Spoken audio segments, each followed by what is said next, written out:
అనువుకోని చోట అధికుల మనరాదు.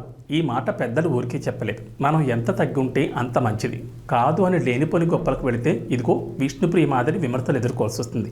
ఇంతకీ ఏమైంది విషయంలోకి వెళ్తే బిగ్ బాస్ 8కి విష్ణుప్రియ ఓ కంటెస్టెంట్గా వెళ్ళిన సంగతి తెలిసిందే.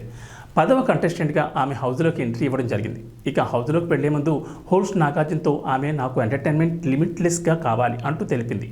ఇక్కడి వరకు చూసుకుంటే ఇందులో తప్పేముంది అని మీకు అనిపించవచ్చు. కానీ ముందు జరిగింది వేరు. గతంలో ఓ సందర్భంలో విష్ణుప్రియని మీరు బిగ్ బాస్లోకి ఎంట్రీ ఇస్తున్నారట, నిజమేనా అని అడగడం జరిగింది. అందుకు ఆమె సింపుల్గా లేదు అని సమాధానం ఇస్తే సరిపోయేది. కానీ ఆమె బిగ్ బాస్ వాళ్ళు ఎన్ని కోట్లు ఇచ్చినా నేను హౌస్లోకి వెళ్ళను, ఎందుకంటే ప్రపంచం బయట చాలా అందంగా ఉన్నప్పుడు ఎందుకు ఒక్కింట్లోనే ఉండాలి, ఇంట్లో వాళ్ళు ఉన్నారు, వాళ్ళను చూసుకోవాలి. నేను బిగ్ బాస్ పర్సన్ కాదు. చిన్నప్పటి నుండి నేను ఎప్పుడు బిగ్ బాస్ చూడలేదు. నన్ను ఎవరైనా బిగ్ బాస్ గురించి అడిగితే నేను ఎంకరేజ్ కూడా చేయను. రాసి పెట్టుకోండి, నేను బిగ్ బాస్కి వెళ్ళను. ఒకవేళ వెళ్తే బదులుగా మీరు నన్ను ఎంతైనా విమర్శించవచ్చు అంటూ అనవసరమైన కామెంట్లు చేసింది. దీంతో ఇప్పుడు విష్ణుప్రియను రేంజ్లో ట్రోల్ చేస్తున్నారు నెటిజన్లు. గతంలో సార్ నాగార్జున కూడా బిగ్ బాస్ గురించి నెగిటివ్ కామెంట్లు చేశారు. కానీ తర్వాత ఆయనే హోస్ట్ చేయడంతో నాగార్జున సైతం ట్రోల్ చేసిన సంగతి అందరికీ గుర్తుండే ఉంటుంది.